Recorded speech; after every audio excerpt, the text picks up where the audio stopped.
वाढवणा रामनाथ येथील श्री विघ्नहर्ता गणेश मित्र मंडळ दरवर्षी गणपतीची स्थापना करत असतात। 19 सप्टेंबरला बाप्पाचे विसर्जन थाटात पार पडले। मंगरुळच्या पोलिसांनी बंदोबस्त ठेवला होता। गावकऱ्यांनी निरोप सोहळ्याचा आनंद घेतला। पुढच्या वर्षी लवकर या घोषणा देण्यात आल्या।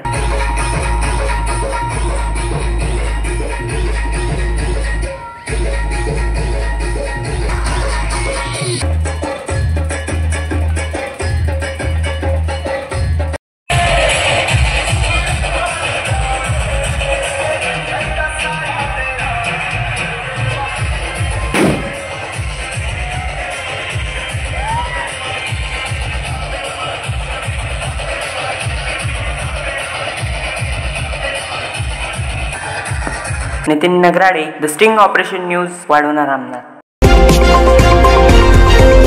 द स्टिंग ऑपरेशन न्यूज, सत्याचे दुसरे नाव, अन्यायावर लेखणीचा घाव।